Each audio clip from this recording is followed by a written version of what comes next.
Assalamualaikum warahmatullahi wabarakatuh. Sebelum menonton video ini, marilah kita semua panjatkan puja dan puji syukur kehadirat Allah Subhanahu wa Ta'ala yang telah melimpahkan rahmat-Nya kepada kita semua dengan nikmat kesehatan yang masih diberikannya. Tak lupa pula salawat dan salam semoga tercurahkan kepada junjungan kita Nabi Muhammad Shallallahu Alaihi Wasallam. Sahabat spiritual yang dirahmati Allah, mungkin kalian pernah menonton film yang bercerita tentang monster-monster bengis yang dikurung, namun berhasil melepaskan diri, lalu membunuh menghancurkan semuanya. Percaya tidak percaya, sebenarnya skenario ngeri seperti ini memang akan terjadi di dunia nyata. Bakal ada suatu masa di mana manusia dan bumi bakal dihancurkan oleh sesuatu, sampai habis dan tak tersisa. Ya, kalian pasti tahu kalau sesuatu tersebut adalah Yakjuj dan Makjuj.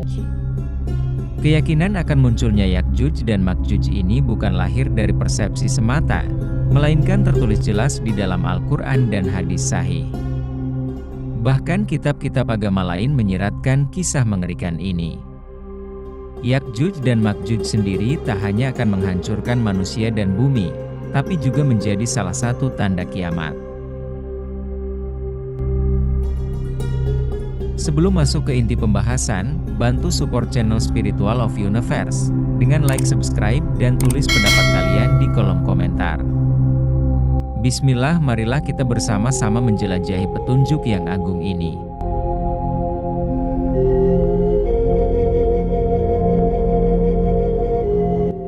Sahabat spiritual yang dirahmati Allah, salah satu tanda kiamat adalah munculnya Yakjuj dan Makjuj. Makhluk ini sangat kejam, membunuh setiap orang yang ditemui, merusak apa saja yang dilewati. Makhluk ini akan bertebaran di seluruh dunia dan berbuat kerusakan. Saat Yakjuj dan Makjuj merajalela, umat manusia akan mengalami kesusahan berkepanjangan. Pada zaman Yakjuj Makjuj banyak kaum muslimin yang menderita, hidup serba susah dan sengsara. Bahkan tidak sedikit di antara mereka yang meninggal karena sulit mendapatkan makanan dan air. Semua tanaman dan air habis dilalap oleh Yakjuj Makjuj. Karena itu, kaum muslimin bersama dengan Nabi Isa alaihi salam mengungsi ke Gunung Tur untuk menyelamatkan diri dari kerusakan yang dilakukan oleh Yakjuj Makjuj. Di gunung itu pun kaum muslimin lama-kelamaan juga kesulitan makanan, persediaan bekal yang dibawanya habis. Untuk turun ke gunung tidak mungkin. Di samping tidak ada makanan di bawah, juga khawatir akan menjadi mangsa Yakjuj Makjuj. Akhirnya, satu-satunya jalan adalah memohon pertolongan kepada Allah Subhanahu wa Ta'ala. Nabi Isa alaihi salam dan kaum muslimin kemudian berdoa kepada Allah agar Yakjuj Makjuj dimusnahkan. Allah Subhanahu wa Ta'ala kemudian mengabulkan doa Nabi Isa dan kaum muslimin tersebut dengan menurunkan ulat yang banyak sekali untuk menggerogoti leher Yakjuj Makjuj. Ada yang berpendapat Allah Subhanahu wa Ta'ala menurunkan penyakit hidung pada Yakjuj Makjuj. Dalam waktu singkat seluruh Yakjuj Makjuj mati secara bersamaan, tidak ada yang tersisa.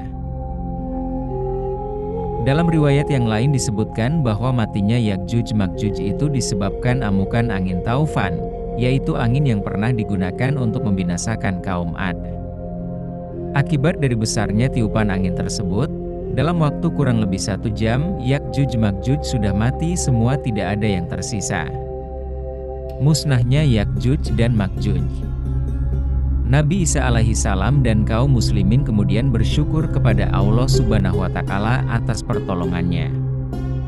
Namun mereka masih dihadapkan oleh kesulitan yang lain, yaitu banyaknya bangkai Yakjuj Makjuj yang berserakan di mana-mana. Apalagi bangkai-bangkai tersebut sudah membusuk yang baunya menusuk hidung. Lalu Nabi Isa alaihi salam dan kaum muslimin berdoa kepada Allah agar bangkai-bangkai Yakjuj dan Makjuj itu dihilangkan dari permukaan bumi. Tidak begitu lama doa mereka dikabulkan. Allah Subhanahu wa Ta'ala mengutus ribuan burung yang besarnya seperti unta. Burung-burung ini menyambar setiap bangkai Yakjuj Makjuj sampai habis tidak tersisa. Lalu bangkai-bangkai tersebut dibuang di tempat yang dikehendaki oleh Allah Subhanahu wa Ta'ala. Dalam riwayat yang lain disebutkan, bangkai-bangkai Yakjuj Makjuj itu dibuang di tengah samudera, kemudian dimakan oleh ikan, sampai ikan-ikan yang ada di samudera menjadi gemuk-gemuk, karena belum pernah menemukan makanan daging yang begitu banyaknya. Melihat adanya pertolongan Allah Subhanahu wa Ta'ala ini, Nabi Isa alaihi salam dan kaum muslimin memanjatkan syukur kepadanya. Namun masih ada lagi masalah yang mengharuskan memohon bantuan dan pertolongan kepada Allah Subhanahu wa Ta'ala, yaitu banyaknya kotoran tahi yang ditinggalkan oleh Yakjuj dan Makjuj. Kotoran ini berserakan di mana-mana, hampir tidak ada tempat yang tidak dikotori oleh Yakjuj Makjuj. Untuk itu, Nabi Isa alaihi salam dan kaum muslimin berdoa lagi kepada Allah Subhanahu wa Ta'ala, memohon diberi pertolongan agar permukaan bumi ini bersih dari kotoran Yakjuj Makjuj. Allah Subhanahu wa Ta'ala lalu menurunkan hujan yang lebat sekali. Akhirnya dalam waktu singkat kotoran-kotoran Yakjuj Makjuj ini hilang dari permukaan bumi terbawa oleh air hujan. Ada sebagian musafir mengatakan, bau busuknya kotoran Yakjuj Makjuj ini 7 tahun baru bisa hilang. Zaman keemasan usai musnahnya Yakjuj dan Makjuj.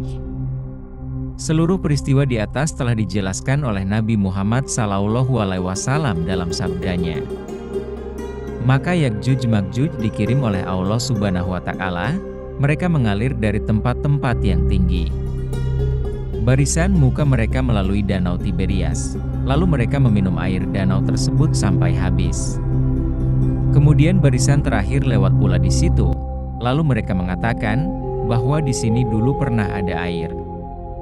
Nabi Isa alaihi salam dan kaum muslimin terkepung oleh Yakjuj dan Makjuj sampai kekurangan air dan makanan, sehingga sebuah kepala sapi bagi masing-masing mereka lebih berharga dibandingkan dengan 100 dinar bagi setiap orang di hari itu. Kemudian Nabi Isa alaihi salam dan kaum muslimin berdoa supaya Yakjuj Makjuj binasa. Lalu Allah Subhanahu wa Ta'ala mengirimkan kepada mereka penyakit hidung kepada Yakjuj Makjuj. Maka di waktu pagi mereka mati semuanya sekaligus.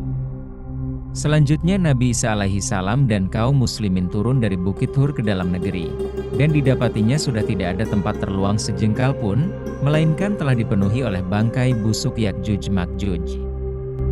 Nabi Isa alaihi salam dan kaum muslimin selanjutnya berdoa kepada Allah Subhanahu wa Ta'ala supaya bangkai Yakjuj Makjuj itu dihilangkan. Allah Subhanahu wa Ta'ala lalu mengirim burung-burung yang besarnya seperti unta. Kemudian disambarlah bangkai-bangkai Yakjuj Makjuj itu, dan dilemparkan ke tempat yang dikehendaki Allah Subhanahu wa Ta'ala. Selanjutnya Allah menurunkan hujan lebat, yang tidak membuyarkan sebuah rumah pun yang terbuat dari tanah liat dan bulu onta. Maksudnya dapat menghanyutkan seluruh kotoran Yakjuj Makjuj yang masih ada, lalu dibasuhnya bumi sehingga bersih seperti kaca. Sesudah itu, kepada bumi diperintahkan, tumbuhkanlah buah-buahanmu dan kembalikanlah keberkatanmu. Maka pada saat itu, sekumpulan orang kenyang karena memakan sebuah delima dan mereka dapat berteduh kulitnya, rezeki mereka penuh dengan berkah, sehingga seekor unta bunting cukup mengenyangkan sekumpulan orang. Dalam keadaan seperti ini, Allah Subhanahu wa Ta'ala mengirimkan angin baik dan melalui ketiak mereka. Maka diambillah nyawa setiap orang beriman dan setiap orang muslim. Akhirnya tinggallah orang-orang jahat, bercampur baur seperti himar, artinya tidak tahu malu. Maka dikala itulah terjadi kiamat. Hadis riwayat Muslim.